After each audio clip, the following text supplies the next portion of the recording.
The ship appeared without warning on a cold morning in December. Captain Park stood at the observation window of Earth's orbital defense station and watched the massive vessel emerge from nothing. One moment, the stars were empty. The next moment, something larger than a mountain blocked half his view. "Sir, we have contact," his officer said, voice shaking. "Unknown origin, unknown design, it just appeared." Kept his face calm, but his heart was beating fast. He had trained for this moment his entire career. Every simulation, every drill, every sleepless night had prepared him for the possibility that humanity was not alone. Now that possibility had become real. The alien ship was beautiful in a terrifying way.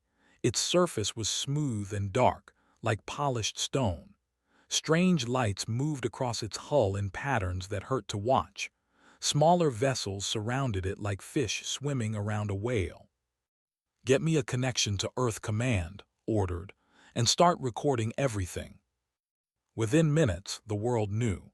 Television screens in every country showed the same image.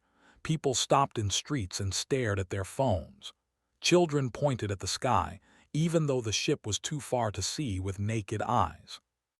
In Seoul, Doctor received the call that would change her life.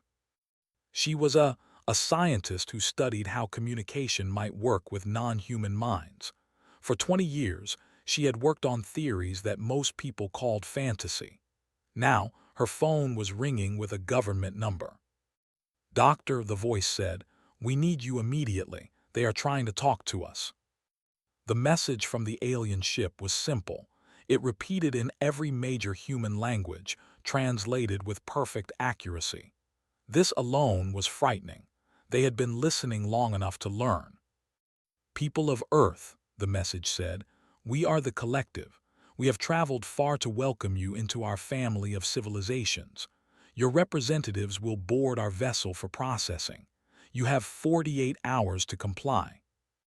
Processing did not like that word. She arrived at the United Nations Emergency Center 6 hours later. The room was filled with the most powerful people on Earth.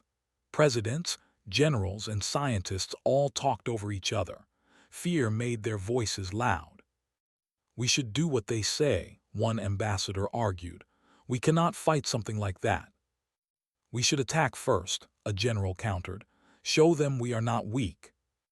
Listened quietly, she noticed something none of them had considered.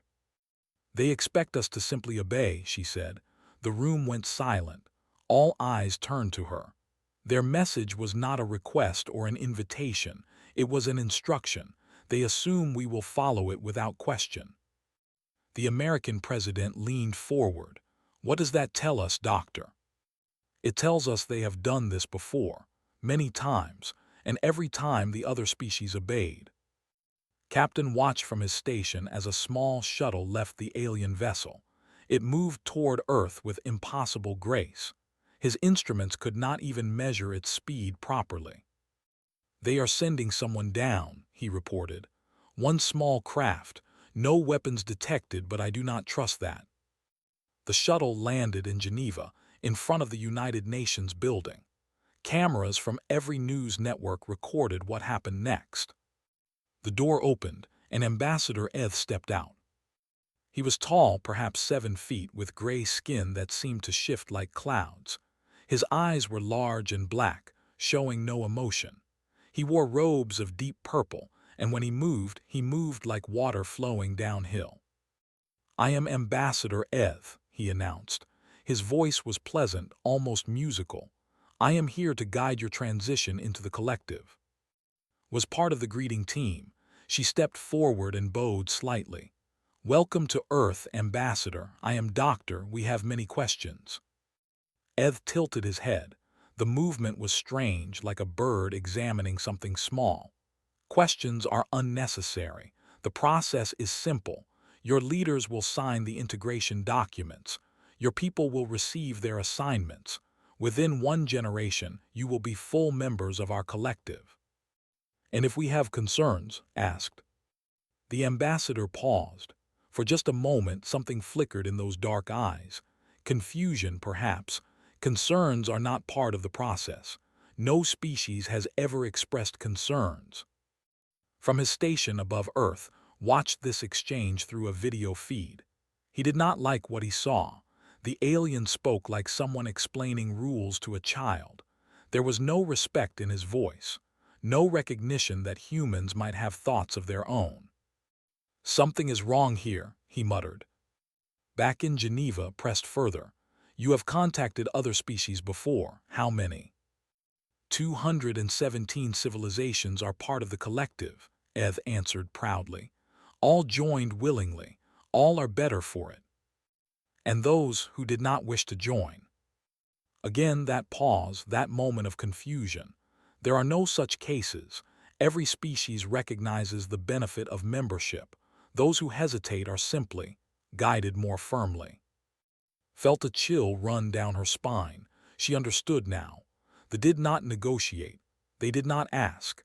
They simply took, and they had done it so many times that they could not imagine any other outcome. That night she sent a private message to Captain and the Defense Council. Her words were careful, but her meaning was clear. "They see us as children," she wrote. "They expect us to obey without question. They have never been told no." Read the message 3 times. Then he began making quiet preparations. He did not know if humanity could fight what was coming, but he knew one thing for certain. Earth would not go quietly. In Geneva, Eth returned to his shuttle, satisfied with the day's progress. He reported to his superiors that Earth would be processed on schedule. The humans asked questions, which was unusual but ultimately meaningless. They would comply. They always did. He could not have been more wrong. The flagship was cold. Doctor noticed this as soon as she stepped through the airlock. The air smelled wrong, like metal and something older. The walls curved in ways that made her eyes tired. Everything about this place said that humans did not belong here. But she walked forward anyway. Ambassador Eth led her team through long corridors. There were 5 humans in total, chosen to represent Earth during the processing. Was the leader. Behind her walked diplomats, translators, and one quiet man who said nothing and watched everything. "Your quarters are prepared," Eth said. "You will find them comfortable. We have studied your biological needs." "How long have you been watching us?" asked. "Long enough to learn your languages, long enough to understand your customs." The ambassador's voice was pleasant, but his words were not. "We know everything important about your species." Doubted that very much. On Earth, generals sat in a room deep underground. This was the United Defense Command Center, built in secret over the past 20 years. The walls were thick enough to survive a nuclear blast. The computers inside were not connected to any outside network. Report said.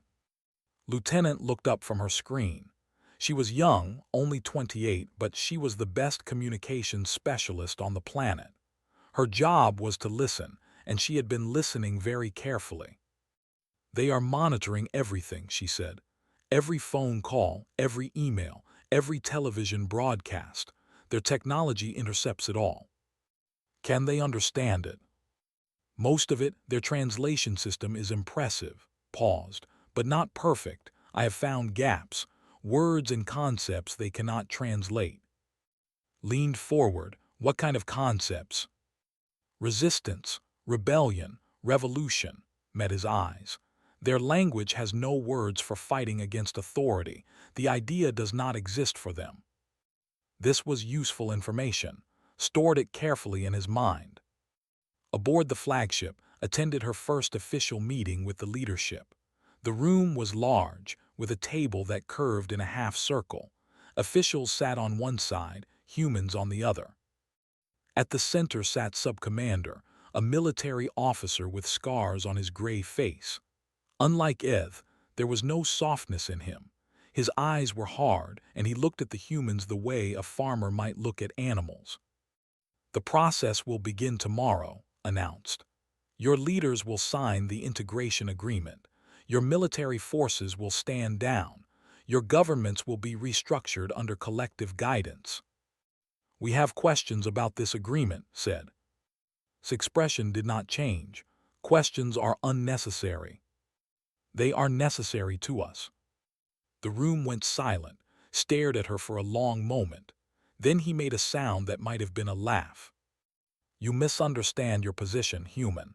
You are not here to negotiate. You are here to receive instructions. And if we choose not to follow those instructions—" Now looked genuinely confused. He turned to Eth, speaking rapidly in their own language. Caught only fragments, but she understood enough.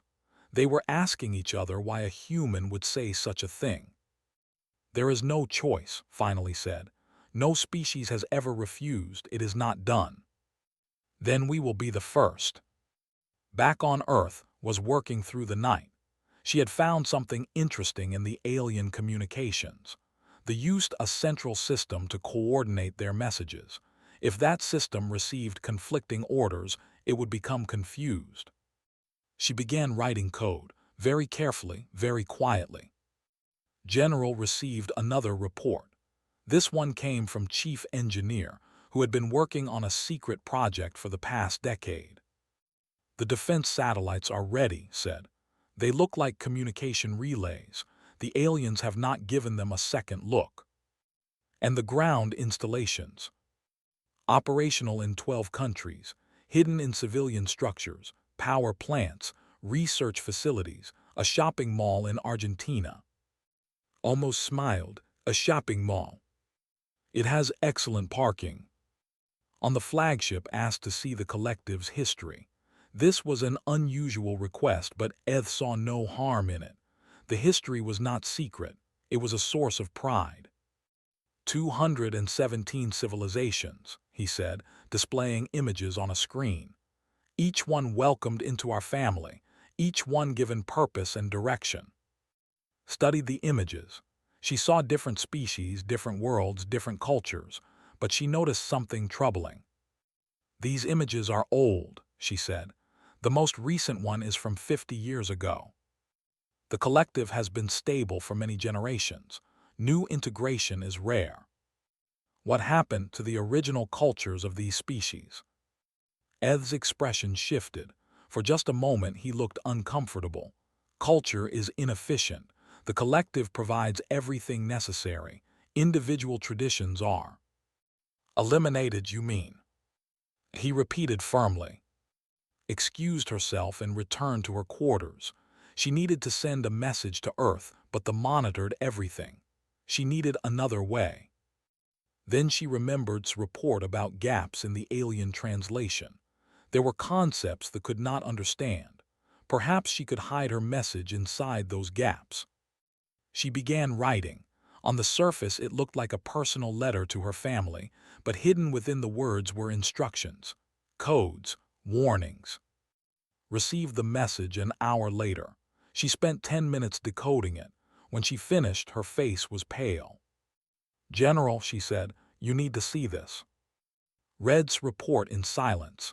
They did not simply absorb cultures, they erased them.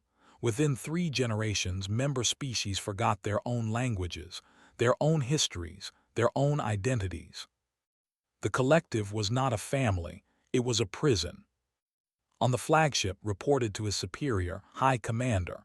The transmission was secure, or so they believed. "The humans are asking questions," said.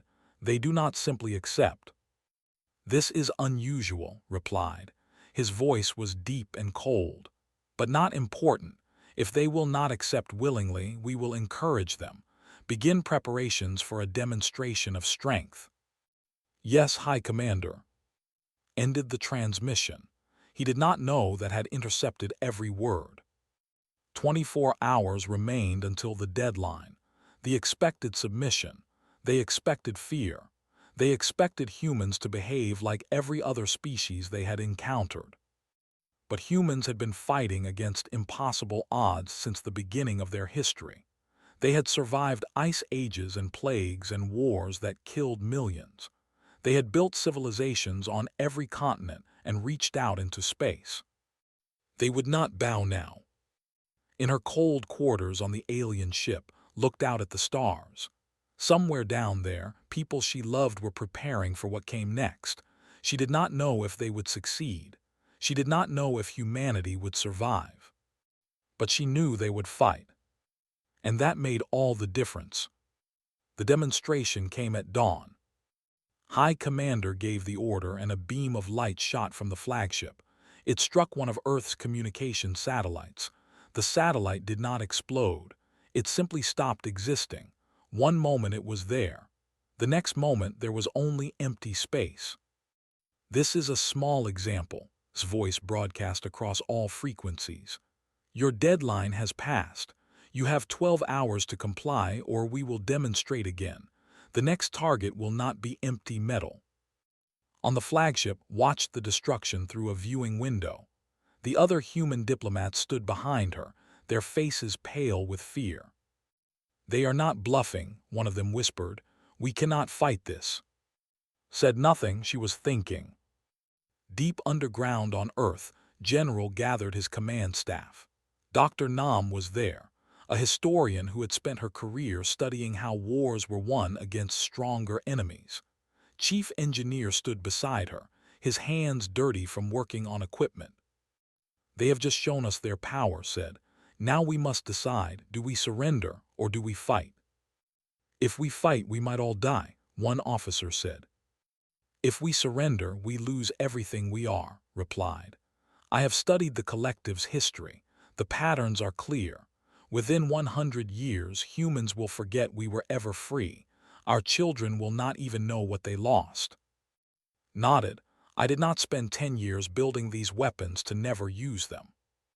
Looked around the room. Every face was scared, but every face was also determined. Then we fight. Aboard the flagship, requested another meeting with Ambassador Ev. He agreed, curious about what she might say after the demonstration. Your leaders are frightened now, yes, he asked. They understand the situation. They understand, said carefully, but I have more questions. More questions will not change the outcome. These questions are about your history, the 217 civilizations in your collective. May I see their original records before they joined? Ev hesitated. This was an unusual request, but he saw no danger in it. The past was the past. It could not hurt the present. I will arrange access, he said, but it will change nothing. The records were stored in a vast digital library, was given a small room and a screen. She began to read. The first civilization she studied was called They had been artists. Their world was covered in sculptures and paintings that told the stories of their people. Their music was famous across their region of space. Search for current records of culture. She found nothing. No art, no music, no sculptures. The now worked in factories and administration centers. They had efficient jobs. They had no art at all. She studied another civilization. They had been explorers, traveling to distant stars in small ships. They wrote poetry about the beauty of the unknown. Current records showed the no longer explored. They did not write poetry. They stayed on their assigned worlds and performed their assigned tasks. Civilization after civilization told the same story. Rich cultures reduced to nothing. Unique peoples made identical. The collective did not preserve diversity. It destroyed it. Needed to send this information to Earth, but how? She remembered discovery about gaps in translation.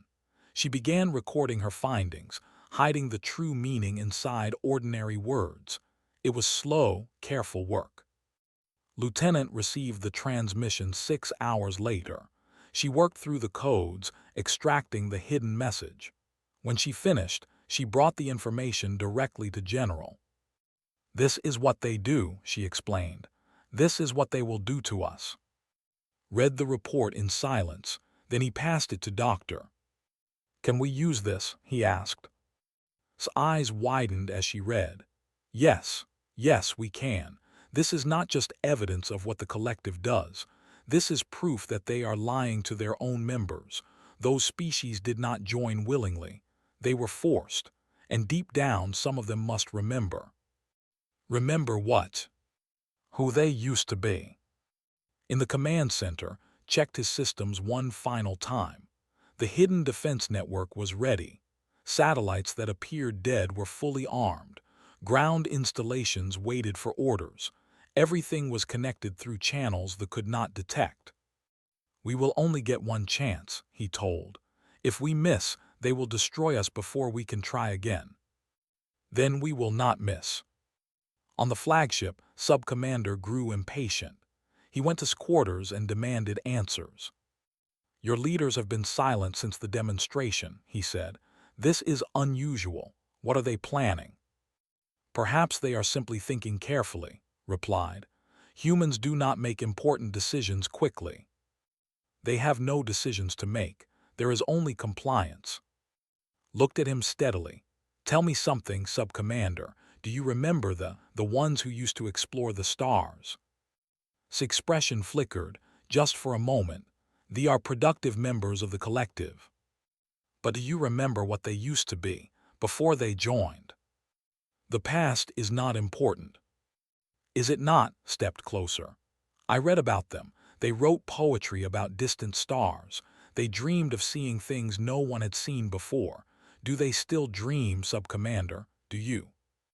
Said nothing, but something changed in his eyes, something old, something buried. Your people joined the collective too, continued softly. A long time ago. Do you remember what culture was like before, what your ancestors believed, what songs they sang? That is not relevant. It is the most relevant thing in the universe. Turned and left without another word, but saw his hands shaking. High Commander watched the clock on his command screen. 6 hours remained. The humans had not responded to the demonstration. This was strange. Usually, species begged for mercy after seeing collective power. They may be planning something, reported. His voice was odd, distant. Planning what? They have no weapons that can harm us. They are primitive. Yes, High Commander, primitive. But was no longer certain of anything. In Geneva, Earth's leaders made a final broadcast. The world watched as the United Nations Secretary-General delivered humanity's answer. We have considered your offer, she said, her voice calm and clear. We have seen your demonstration of power, and we have made our decision. She paused. Earth declines membership in your collective. We will remain free. On ships across the fleet, commanders stared at their screens in disbelief. This had never happened before. No species had ever refused. His voice came over the communication system, cold with fury. You have chosen extinction, so be it. But far below, hidden in places that had never thought to look, humanity's true answer was waiting. And it was about to be delivered. The weapons powered up across the fleet. Lights glowed on 100 ships, targeting systems locked onto cities below. Billions of human lives hung in the balance. High Commander smiled. He had crushed rebellions before. He had broken species that thought they were special. Humans would learn the same lesson. Fire on their largest city, he ordered. Let them watch their people burn. But before the weapons could fire, something impossible happened. Every light on the flagship flickered. Every screen filled with static. Every system screamed with errors. What is happening? Demanded. Lieutenant sat in her underground command center, her fingers dancing across the keyboard. She had been preparing for this moment for days. The code she had written was now flooding through communication systems. They rely on one central network, she said quietly. If that network receives conflicting orders, it gets confused. She was not just sending conflicting orders. She was sending thousands of them. Every ship in the fleet was now receiving instructions to fire, not fire, retreat, advance, power up, power down. The computers could not process the chaos. Now, General ordered. Captain Park received the signal on his orbital station. His heart was pounding, but his hands were steady. All defense satellites, he commanded, fire. Across Earth's orbit, Satellites that had appeared dead for years came alive. Hidden panels opened, weapons emerged, and beams of concentrated energy shot toward the fleet. The aliens had never expected this. Their sensors had scanned these satellites and found nothing dangerous, but humans had built them to look harmless. They had hidden their true purpose behind layers of ordinary technology. 3 escort ships were hit immediately. Their shields, already weakened by the confusion in their systems, could not stop the attack. The ships did not explode. They simply went dark, power systems destroyed. On Earth's surface, the ground installations joined the assault. In 12 countries, weapons hidden in ordinary buildings fired into the sky. The attacks were coordinated, aimed at specific points on ships where research said shields were weakest. The flagship shook violently. "We are under attack," shouted, trying to restore order on the bridge. "Multiple sources, ground and orbital." "Impossible," roared. "They are primitive, they cannot fight us." But the evidence was all around him. Fires burned on his ship. Officers scrambled to restore systems that refused to respond. The beautiful, unstoppable fleet was being torn apart by a species they had dismissed as children. Aboard the flagship felt the explosions shake the deck beneath her feet. Emergency lights came on, casting everything in red. Alarms screamed through the corridors. She moved quickly, gathering the other human diplomats. They needed to find a safe place, or perhaps something better. "The shuttle bay," she said. "If we can reach our shuttle, we can escape." They ran through corridors filled with confused officers. No one stopped them. No one even noticed them. The aliens were too busy trying to understand what was happening.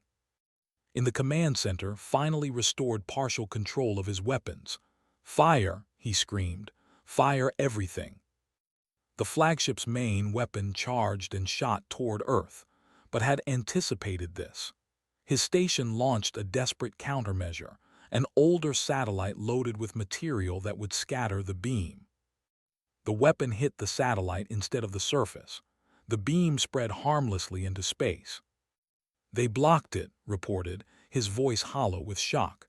"A primitive species blocked our primary weapon." More human attacks struck the fleet. 2 more escort ships lost power. A third began drifting, its engines destroyed. The flagship itself was now burning in multiple sections. On Earth, people watched the battle through whatever cameras still worked. They saw flashes of light in the sky. They saw alien ships faltering. They saw humanity fighting back.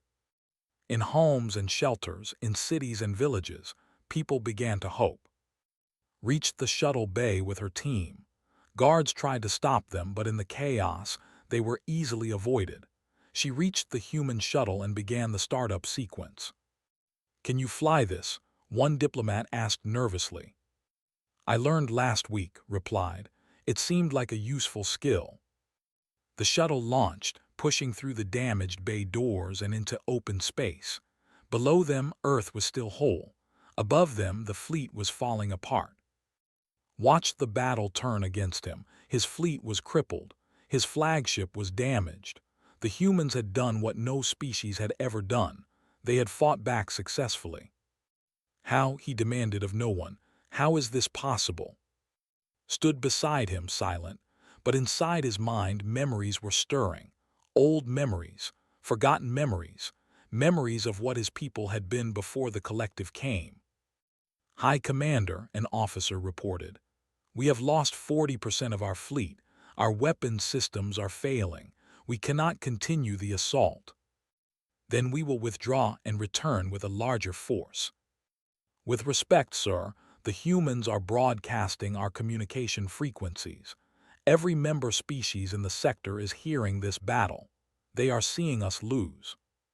His face went pale. This was worse than defeat. This was humiliation. And in the collective, humiliation meant questions. Questions meant doubt. Doubt meant the beginning of the end. The battle lasted 3 more hours. When it ended, the fleet was a shadow of what it had been.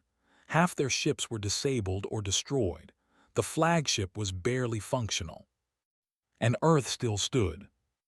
Landed her shuttle in Geneva as the sun was setting. She stepped out onto solid ground and looked up at the sky.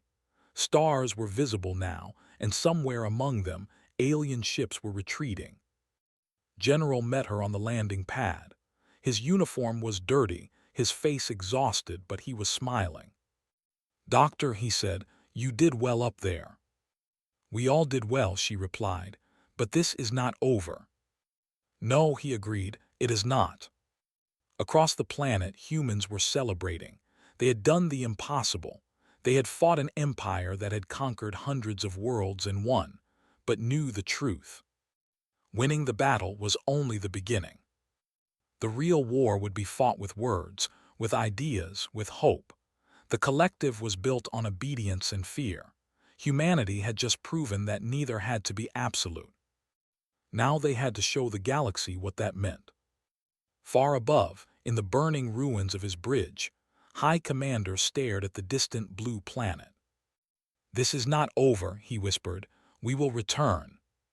But even as he said it, he felt something he had never felt before.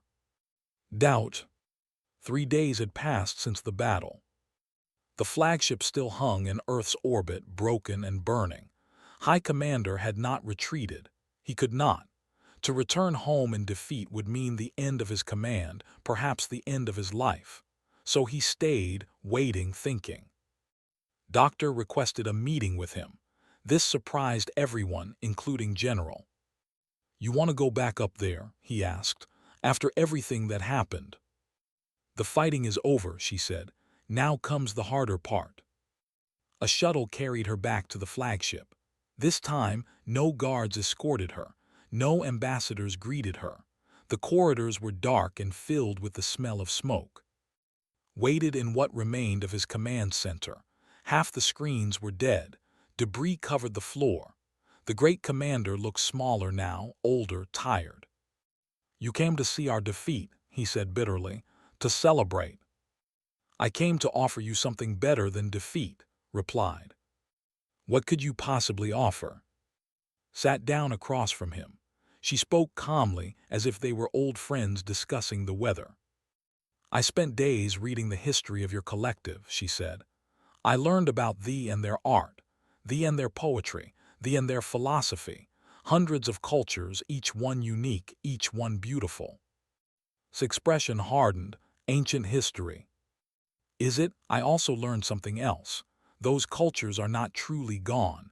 They are just hidden, buried under generations of collective control, but still there." "That is impossible. The integration process is complete."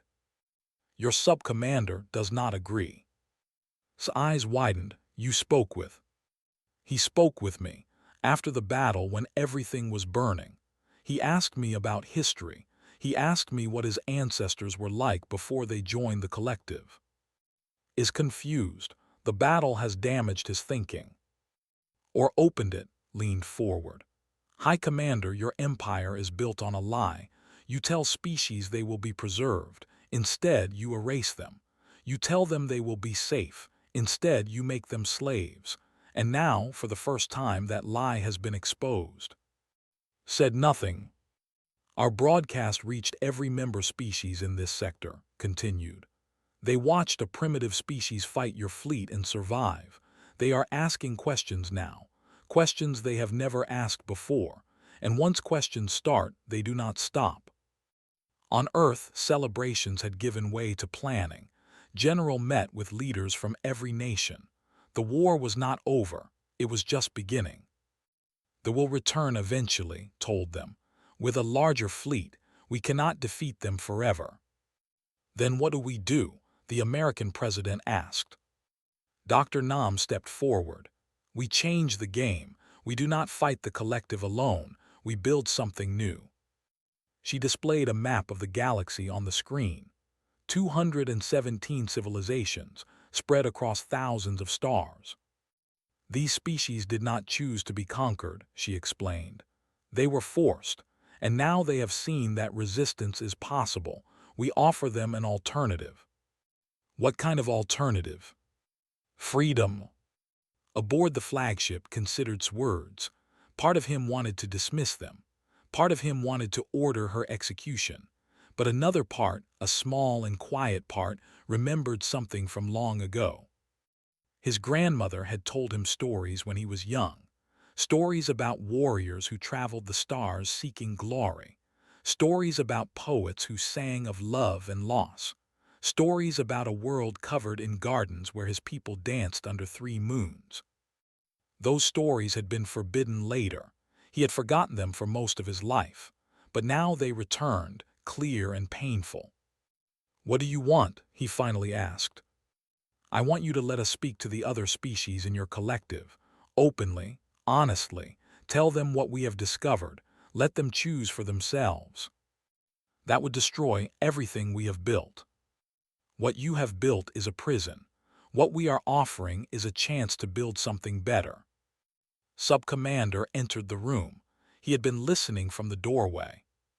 "High Commander," he said softly, "I have been receiving messages from other species. They are asking about Earth, asking about the battle, asking if the stories are true." "What stories?" "That there is a species that cannot be conquered, a species that remembers how to be free." Paused. "They want to remember too."